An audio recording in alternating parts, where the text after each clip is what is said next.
একদা আরএসপির শক্ত ঘাঁটি মাদারিহাটে পদ্ম ফোটে, সালটা তখন 2016। তারপর থেকেই একচ্ছত্র আধিপত্য সেখানে বিজেপির। যদিও শেষমেশ 24-এ উপনির্বাচনে মাদারিহাট বিধানসভা ছিনিয়ে নেয় ঘাসফুল শিবির। মাদারিহাট বিধানসভা কেন্দ্রের জয়ের পিছনে তৃণমূলের প্রধান অস্ত্র ছিল চা শ্রমিকদের স্বার্থ রক্ষা।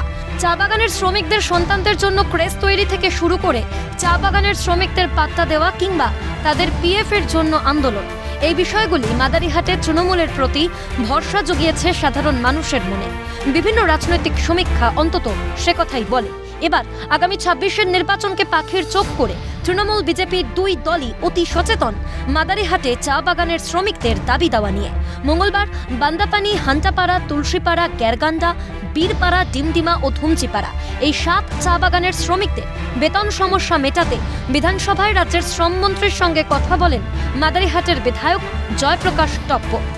আমরা আজকে আমাদের লেবার মিনিস্টার মাননীয় মলয় ঘটকের সঙ্গে দেখা করেছি।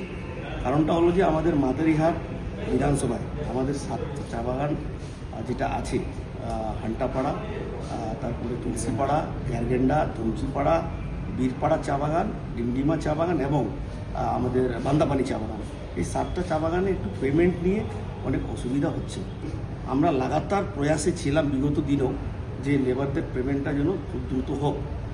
উনিও লাগাতার প্রয়াস করছেন। বিগত দিনে ওনার সঙ্গে কথা হয়েছিল, উনি প্রয়াস করছেন এবং আজকেও উনি আমাদের সঙ্গে কথা বলেছেন, খুব পজিটিভ কথা দিয়েছেন এবং আমাদের মাননীয় মন্ত্রী উনিও ওনাকে বলেছেন, অনুরোধ করেছেন যে দ্রুত এবং বিফোর হোলি যেন পেমেন্টটা করে। আবার এই একই বিষয় নিয়ে মঙ্গলবারই লোকসভায় কেন্দ্রীয় মন্ত্রীর কাছে লিখিত অভিযোগ জানান সাংসদ মনোজ টিগ্গাও। 34 বছর বাম শাসন ছিল। 2000 সাল থেকে একের পর এক চা বাগানগুলো বন্ধ হয়ে গেছে। পরে 2011 সালে টিএমসি সরকার এসেছে, এটা লাস্ট এখন আইসিইউতে নিয়ে গেছে। শ্রম মন্ত্রী মনসুখ ভাই মান্ডুয়াকে আমি লিখিতভাবে অভিযোগ জানিয়েছি যে অনেক চা বাগান আছে, যেরকম হান্টাপাড়া, দুমসিপাড়া, গ্যারগান্ডা, তুলসীপাড়া, ডিমডিমা, বীরপাড়া চা বাগান, বান্দাপানি, মানাবাড়ি, কিলকোট চা বাগান, নাগেশ্বরী চা বাগান, বাগরাকোট চা বাগান, তারপরে রায়মাটাং, কালচেনি, একাধিক চা বাগান আছে যেখানে শ্রমিকরা দিনের পর দিন, মাসের পর মাস কাজ করে যাচ্ছে, কিন্তু তারা নিয়মিত বেতন পাচ্ছে না।